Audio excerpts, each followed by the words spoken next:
लेकर आ गए यार placement packed series top DSS question for your any service based और product based interviews most important question. तो पहला क्वेश्चन हम स्टार्ट करेंगे लीड कोड 1 से। देखो हम ये जो है ना सीरीज हम 3 पार्ट में ईच क्वेश्चन को डिवाइड करेंगे। पहला पार्ट हमेशा ब्रूट फोर्स रखेंगे, क्वेश्चन को समझेंगे कि क्वेश्चन क्या कह रहा है, राइट, और ये कांस्टेंट को समझेंगे कि इन कांस्टेंट्स का मतलब क्या है, ठीक है। और ब्रूट फोर्स मतलब हम क्या चीज पहली कौन सी ऐसी थिंकिंग अप्रोच या लॉजिक डेवलप होती है इस क्वेश्चन को सॉल्व करने के लिए, राइट। तो पहले हम वो डिस्कस करेंगे, देन सेकंड पार्ट में और ऑप्टिमाइज करेंगे और थर्ड पार्ट में ऑप्टिमल सॉल्यूशन देंगे। क्योंकि कोई भी इंटरव्यू या किसी में तुम बैठोगे तो वो तुमसे ऑफ कोर्स ब्रूट फोर्स की लॉजिक और एवरेज केस और ऑप्टिमल केस दो तीनों चीजें तुम्हें आनी चाहिए। ये ऐसा नहीं है कि तुम कोई भी क्वेश्चन लीड कोड सॉल्व कर रहे हो तो डायरेक्ट ऑप्टिमल केस का सॉल्यूशन यूट्यूब से चापो और फिर उसे देख लो। सो यार ये बेस्ट सीरीज होने वाली है पूरी यूट्यूब पे, ये मेरी गारंटी है। चलो बिना टाइम वेस्ट के क्वेश्चन समझते हैं। क्वेश्चन क्या है, you have given an array of integer nums and an integer target return an indices of the two number such that they can add up to target. You may assume that each input would have exactly one solution. You may not use the same element twice. You can return answer in any order. Okay. अभी हम क्या करना है कि input nums में, हाँ question समझो। Question ये बोल रहा है कि तुम्हारे पास एक नम्स नाम का एरे गिवन होगा जिसमें कुछ एलिमेंट्स होंगे, आइदर ये इस यहाँ पे 1 2 3 4 एलिमेंट्स हैं और तुम्हें एक टारगेट दिया होगा। टारगेट मतलब टारगेट एक वैल्यू दी होगी। इसमें क्या करना है, तुमको एक दो ऐसा एलिमेंट पिक करना है, टू एलिमेंट्स का सम करना है। मतलब या तो दो, यहाँ पे 2 और 7 का सम 9 आ रहा है ना, ऐसे ही हर एक एरे में जितने भी गिवन एलिमेंट्स के उन दो एलिमेंट का सम जो कि टारगेट के इक्वल है, तुमको ऐसा एलिमेंट फाइंड करना है। और उन एलिमेंट का बड़े ध्यान से समझना, उन एलिमेंट से हमें कुछ लेना देना नहीं है। उस एलिमेंट का इंडिसेस हमें रिटर्न करना है। इंडिसेस मतलब वो एलिमेंट किस इंडेक्स पे एग्जिस्ट कर रहे हैं। जैसे 2 यहाँ 0 इंडेक्स पे है तो ये 0 रिटर्न करना है, और 7 यहाँ 1 इंडेक्स पे है तो हमें 1 रिटर्न करना है, ठीक है। हमें इंडेक्स रिटर्न करना है, राइट। अब देखो सेकंड एग्जांपल देख लेते हैं। इसमें 2 3 एंड 4 एलिमेंट गिवन है, टारगेट 6 है। तो हमें 2 और 4 का 6 मिलता है, मतलब 2 और 4 का सम करने से हमें 6 मिलता है, राइट। तो हम यहाँ 2 किस पोजीशन पे है, फर्स्ट पोजीशन पे है, तो हम आउटपुट में फर्स्ट इंडेक्स और सेकंड इंडेक्स रिटर्न करेंगे, राइट। अब देखो थर्ड में देखो क्या होगा। थर्ड के नम्स में 3 3 है और टारगेट हमारा 6 है, तो ऑफकोर्स 3 और 3 ही 6 होता है, तो हम 0 और 1 रिटर्न कर देंगे, राइट। हमेशा इसमें 2 इंडिसेस रिटर्न करना है। और रही एक बात कांस्टेंट को समझता है, कांस्टेंट क्या बोला है, देखो ये बोल रहा है ना, अब देखना ये बहुत प्यारी चीज बोल रहा है। इससे तुम ये चीज समझ सकते हो कि जो नम्स डॉट लेंथ है, मतलब एरे में जो एलिमेंट होंगे वो मिनिमम 2 होने चाहिए। एक सिंगल एरे के एलिमेंट वो नहीं गिवन कर सकता है। 2 से लेके कितने हो सकते हैं, 2 से लेके 10⁴ तक। तो इससे हमें ये कंक्लूजन मिलता है कि ये मैक्सिमम जो एरे में एलिमेंट्स हो सकते हैं वो 10⁴ हो सकते हैं, राइट। 10⁴ हो सकते हैं, मतलब वो एरे 10⁴ टाइम्स इटरेट करेगी। मतलब उसका अगर एक सिंगल लूप है तो सिंगल लूप का जो टाइम कॉम्प्लेक्सिटी होगी, अगर वो पूरी एरे एक टाइम में, वर्स्ट केस की मैं बात कर रहा हूँ, 5 10 एलिमेंट नहीं, अगर 10⁴ एलिमेंट है तो वर्स्ट केस में क्या होगा, बिगो ऑफ एन मतलब बिगो ऑफ 10⁴, ठीक है। अगर बिगो दो लूप यूज करेंगे तो क्या होगा, बिगो ऑफ 10⁴ का स्क्वायर। समझो दो लूप में एन स्क्वायर हो जाता है ना, तो 10⁴ का स्क्वायर क्या हो जाएगा, 8 10⁸ और हमें मैक्सिमम 10⁸ तक ही सॉल्यूशन ऑप्टिमाइज करनी होती है। तो इसका मतलब ये है कि ये बिगो ऑफ एन स्क्वायर का सॉल्यूशन एक्सेप्ट करेगा। ये चीज अगर तुम्हें नहीं समझ में आ रही होगी तो ये मैंने बेसिक से सारे क्वेश्चन की सीरीज कराई है स्टाइवर A to Z में, ये सारी चीजें बता रखी है कि टाइम कॉम्प्लेक्सिटी है, कांस्टेंट कैसे निकालते हैं, कैसे देखते हैं, ठीक है दोस्त। देखो मोटा मोटी ये समझना, कंप्यूटर जो तुम्हारा प्रोसेस करता है, कंपाइलेशन प्रोसेस करता है, उसमें जो प्रोसेसिंग चाहिए होती है 10⁸ तक अप मैक्स चाहिए होती है, जो कि स्टैंडर्ड 1 सेकेंड में 10⁸ प्रोसेसेस कर सकते हैं, कंपाइलेशन प्रोसेसेस कर सकते हैं, राइट। तो वही चीज है कि अगर ये 10⁴ है तो हम एन स्क्वायर तक यूज कर सकते हैं, 10⁸ तक लिमिट होती है, ऐसे समझो। ठीक है दोस्त, अब छोड़ो बिना टाइम वेस्ट किए, हम देखो हम अप्रोच समझते हैं। हम इसमें कौन सा अप्रोच हमारे सबसे पहले दिमाग में क्या आ रहा है, तो हम पहले कुछ अप्रोच समझते हैं और चलो पहले इसका ड्राई रन देखो, समझो। देखो दोस्त, हम इसको कैसे अप्रोच करेंगे, कैसे क्वेश्चन को अप्रोच करेंगे, पहले हम इसका अच्छे से ड्राई रन समझते हैं कि कैसे ये कोड हमारा वर्क करेगा। ब्रूट फोर्स का क्या चीज़ें हैं, हम कैसे लूप लगाएंगे। देखो सपोज करो हमारे पास ये एरे एलिमेंट्स दे दी, हमको टारगेट्स 2 एलिमेंट का सम टारगेट 9 चाहिए, तो हम कैसे अप्रोच करेंगे। हम देखो हमारे पास अगर एरे रहेगी तो हम इसको ये कर सकते हैं कि हमारे पास अगर 2 है तो 2 को हम फिक्स कर दे। एरे में ट्रैवर्स कैसे करते हैं, देखो 2 एलिमेंट हमने फिक्स कर दिया, अब चेक करेंगे 2 के साथ 7 का सम, 2 के साथ 11 का सम, 2 के साथ 15 का सम, ये सब के पेयर हो गए। फिर हम चेक करेंगे 7 के साथ 11 का सम, 7 के साथ 15 का सम, फिर हम क्या करेंगे 11 के साथ 15 का सम, ऐसे करके चेक करेंगे। देखो जब जब 2 से शिफ्ट होकर हम 7 पे आ रहे हैं ना, तो हम ये वापस से यहाँ से स्टार्ट नहीं कर रहे हैं, यहाँ से स्टार्ट कर रहे हैं। इसका रीज़न ये है कि इन दोनों पेयर की चेकिंग पहले ही हो चुकी है, तो हम दोबारा से ये चीज़ें हम फिर से यहाँ से स्टार्ट नहीं करेंगे, इसके आगे वाले से ही चेक करना स्टार्ट करेंगे, समझ रहे हो। और चेक करते रहेंगे कि हम ये करेंगे क्या 2 + 7 9 के इक्वल आ रहा है। हाँ इस केस में आ रहा है, लेकिन फर्दर वर्स्ट केस में देखो एकदम लास्ट तक चेक करना हुआ, ऐसा कुछ टारगेट एलिमेंट दे तो हमें ऐसा करना पड़ेगा ना। तो हम इसमें क्या करेंगे, हम सबसे पहले क्या करेंगे कि एक आउटर लूप लगाएंगे आई का, आई को क्या करेंगे इस एलिमेंट पे फिक्स कर देंगे, और इनर लूप लगाएंगे जे का, जे स्टार्ट करेंगे i+1 मतलब आई के एक आगे एलिमेंट से, यहाँ से जे स्टार्ट करेंगे। और जे कब तक चलेगा, ये जब तक एरे एंड ना हो जाए। तो नम्स डॉट लेंथ तक जे चलाएंगे अंदर, और जब जे खत्म हो जाएगा, नम्स डॉट लेंथ तक खत्म हो जाएगा, तो फिर आई को i++ कर देंगे, मतलब इनर लूप खत्म हो गया तो फिर आउटर लूप स्टार्ट हो जाएगा। फिर आउटर लूप i+1 के लिए, फिर अंदर वाला जे चलेगा, जे एरे प्लस लेंथ तक, समझ रहे हो ना। मतलब आई को जे की पूरी चेक कर लेंगे, फिर पूरी चेक होगी, फिर आई को एक बढ़ा देंगे, अगर टारगेट नहीं मिला तो यहाँ पे आई ला देंगे, फिर जे क्या करेगा आगे वाले सारे एलिमेंट चेक करेगा, फिर ये नहीं मिले तो फिर आई एक और बढ़ा देंगे। वर्स्ट केस में क्या होगा, वर्स्ट केस में लास्ट तक चेक करेगा, लेकिन हमको यहाँ पे पहले ही 2 + 7 का सम मिल गया टारगेट।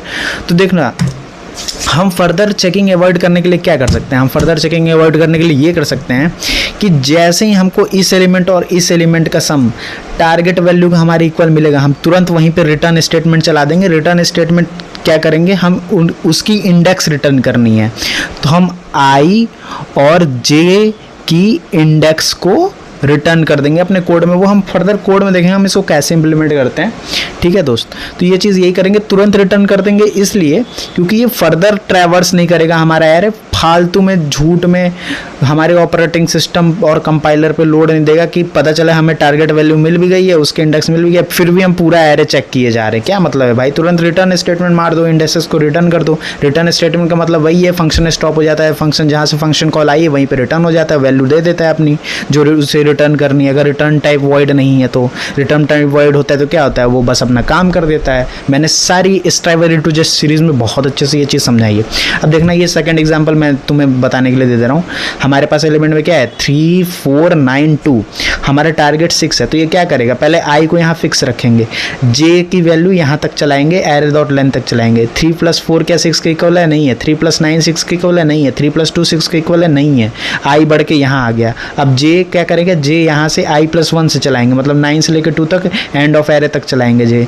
ठीक है, तो 4 और 9 की वैल्यू क्या टारगेट एलिमेंट के इक्वल है, नहीं है। 4 और 2 हाँ है, मतलब 4 और 2 मतलब आई जब यहाँ पे है और जे जब यहाँ पे है तो टारगेट वैल्यू 4 + 2 का मिल गया। तो इंडेक्स की वैल्यू क्या हो जाएगी, यहाँ पे 1 और जे कहाँ पर है 0 1 2 3, तो हम क्या करेंगे 1 और 3 को रिटर्न कर देंगे, जैसे ही वैल्यू मिलती है वैसे ही। देखा एग्जाम्पल समझा तुमने। अब देखो इसको कोड में करते हैं। देखो जैसा कि हमने अप्रोच और हमारे अपने ड्राई रन में समझा था ना, अब वही चीज हम कोड में इंप्लीमेंट करने की कोशिश करते हैं, अपना ब्रूट फोर्स अप्रोच। बड़े ध्यान से बड़े प्यार से समझना। देखो हमने क्या बोला था, एक आउटर लूप चलाएंगे जो एक हमारे जो एलिमेंट्स होंगी ना, एक एलिमेंट को फिक्स रखेगा, और जो इनर लूप होगा ना, जो उसके आगे वाली एलिमेंट होंगी उनको ट्रैवर्स करेगा।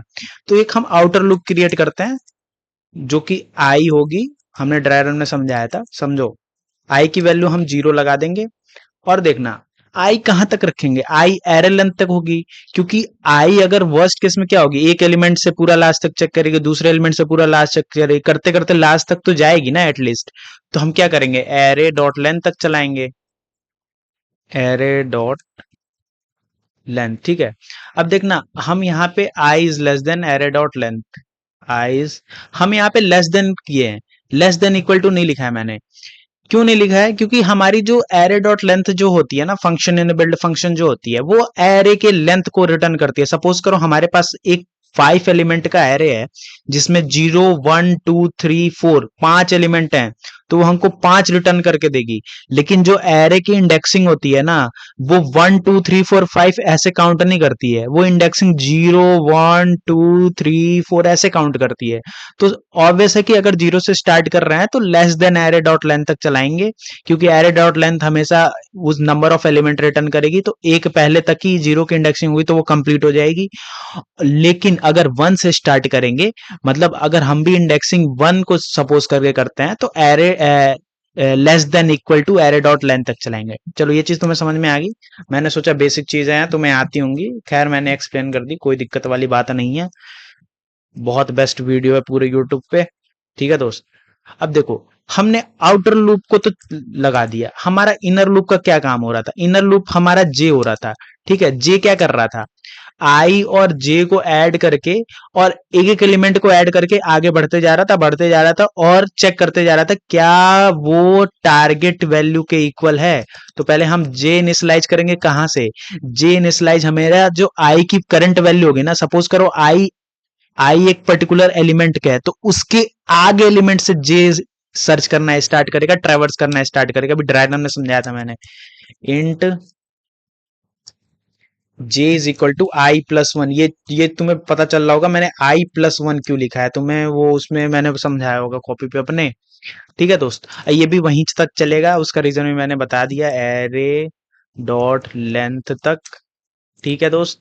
और फिर क्या होगा, जे प्लस प्लस। अब देखना यहाँ पे ये चीज होगा ना, एक पर्टिकुलर आई की वैल्यू के लिए ना, सपोज करो एक आई की वैल्यू फिक्स हो गई, तो अंदर की पूरी लूप चलेगी, अंदर का पूरा सिस्टम खत्म हो जाएगा, तब ये आई की वैल्यू एक बढ़ेगी। ऐसा ही ना होता है, लूप के अंदर का सारा काम खत्म हो जाता है, तब जाके फिर आई प्लस प्लस होता है। वैसे ही ये जे लूप के अंदर इनर लूप है, तो इनर लूप पूरा एक बार एरे ट्रैवर्स कर लेगा, फिर जाके आई की वैल्यू बढ़ा देगा अगर नहीं मिली तो।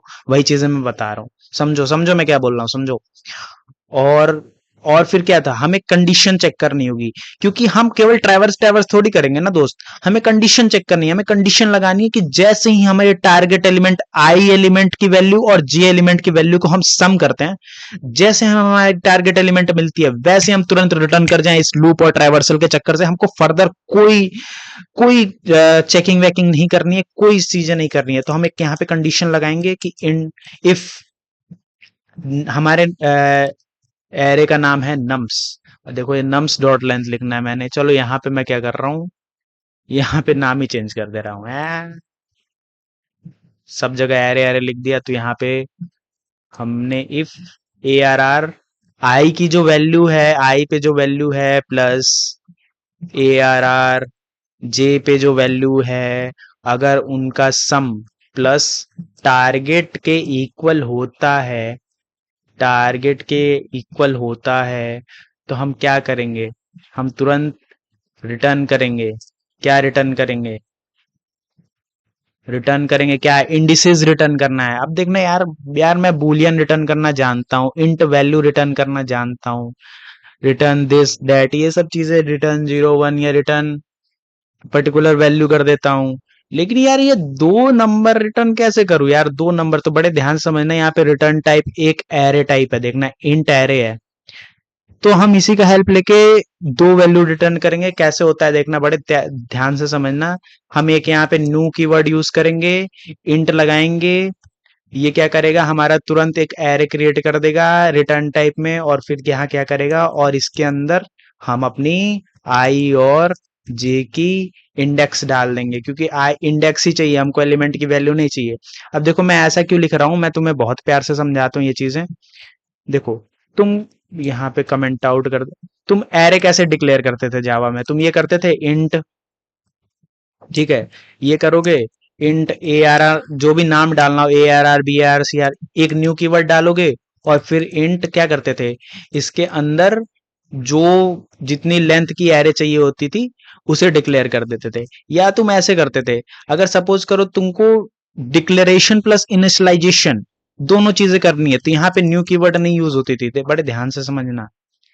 तुम यहाँ क्या करते थे, इंट यहाँ पे ये लिखोगे या फिर ए आर आर में लिख दोगे, ए आर आर में ऐसे एरे का सिंबल बना दोगे, फिर क्या लिखोगे, फिर ये चीज लिखोगे 1 2 1 3 सपोज करो।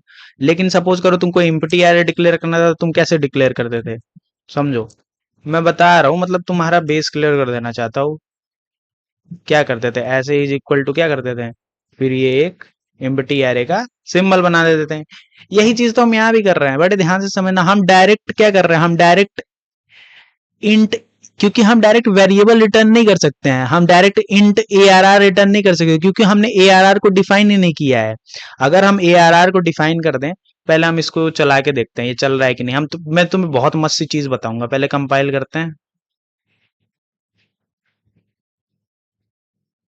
एक एरर आ रहा है हमारा, एक कोई ब्रैकेट छूट रखा है।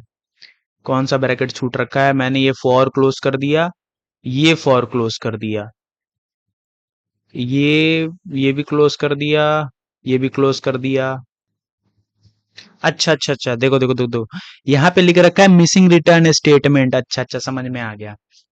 इसमें ये चीज बोल रहा है कि इसके एंड होने के बाद से, सपोज करो ये तुम्हें क्या, ये ओवरऑल पूरा फंक्शन क्या रिटर्न कर रहा है, तुमने तो ये कंडीशन पे ये रिटर्न करा ना कि ये कंडीशन आएगी तो तुरंत रिटर्न मार दो, लेकिन एंड एंड तक ये क्या रिटर्न कर रहा है, तो हम ये लिख देंगे कि क्या चीज हो रही है। अगर ये चीजें पॉसिबल नहीं हुई, क्योंकि जरूरी नहीं है हर बार तुम्हें मिलेगा ही मिलेगा, तो हमको हमेशा यहाँ पे जब रिटर्न टाइप एक यहाँ पे इंट ये दे रखा है, तो हमको हमेशा इस फंक्शन का, इस पर्टिकुलर फंक्शन का एक रिटर्न देना ही पड़ेगा। यहाँ पे सपोज सपोज समझो समझो समझो, एक रिटर्न देना ही पड़ेगा, क्योंकि अगर ये चीजें यहाँ पे वैलिड हो गई तब तो ये तुरंत इंडिसेस रिटर्न करेगा। और अगर सपोज करो ये चीजें हमें नहीं मिली, तो हमको तो एक रिटर्न देना पड़ेगा ना। क्या रिटर्न देंगे, तो हम यहाँ पे एक एम्प्टी एरे न्यू कीवर्ड का यूज करते हैं, न्यू। ये समझना ये क्यों ऐसे करता हूं मैं अभी समझाया हूं। और फिर एक एम्प्टी का सिंबल ऐसे कर देंगे, यहाँ पे ये चीजें हो जाएंगी। सेमी कॉलन, कंपाइल करके देखते हैं। देखो सारे टेस्ट केस पास हो गए। अब सबमिट करते हैं। अब देखो नहीं, तब तक सबमिट करने से पहले मैं एक और चीज बता देता हूँ। देखो हम ये भी कर सकते हैं, तुम बोलोगे यार हर्षित भाई यार क्या करा दिए गोडर भाई, ये चीज नहीं समझ में आई तो तुम ये चीज नहीं समझ में आई तो तुम ये चीज कर लो, कान ऐसे नहीं पकड़ सकते तो कान ऐसे पकड़ लो। यहाँ पे ये चीज ठीक है, ये यहाँ पे एक ब्रैकेट लगा देंगे, क्योंकि हमको कुछ डिफाइन करना है। अभी मैं तुमको बता रहा हूँ मैं क्या करना चाह रहा हूँ, ठीक है, समझो। जो चीज हमें आती है वही करेंगे। हमें क्या आता है, हमें एरे डिक्लेयर करना आता है। तो इसमें कंफ्यूजन होगी, तो हम एक एरे डिक्लेयर करेंगे, ठीक है। इक्वल टू क्या लिखेंगे, हमें आई और जे की वैल्यू रिटर्न करनी है, तो हम आई और जे, ये होता है इनिशियलाइजेशन प्लस डिक्लेरेशन, दोनों एक साथ कर रहे हैं। इसमें न्यू कीवर्ड की यूज नहीं पड़ती है मेरे भाई, ठीक है दोस्त। ये चीज हो गई ना। अब यहाँ पे हम क्या करेंगे, तुमने बोला था यार क्या क्या कर रहे हो अर्षित भाई, हमें एरे ही तो रिटर्न करनी है, तो हम भाई लो भाई, आ, हमने एरे रिटर्न कर दिया, यहाँ पे समझा, कर दिया एरे रिटर्न। अब देखना ये जो चीज है ना, ये ये एरे यहाँ पे, ये यहाँ पे वर्क नहीं करेगी, क्योंकि इसकी डोमेन फिक्स है, ये इस लूप के अंदर के लिए ही है। समझो समझो समझो मैं क्या बोल रहा हूँ, समझो। तो ये हम यहाँ पे एक इम्प्टी चीजें ही देनी है, तो इसीलिए हमने ये चीज करा है यहाँ पे। अब देखो हम कंपाइल कराने पे क्या है, ऑलरेडी डिफाइंड है, मतलब ये एरर, अच्छा ये हमने सेम नाम डाल दिया, हम एरर वन कर देते हैं, ARR1, ARR1 अब करके कंपाइल करते हैं।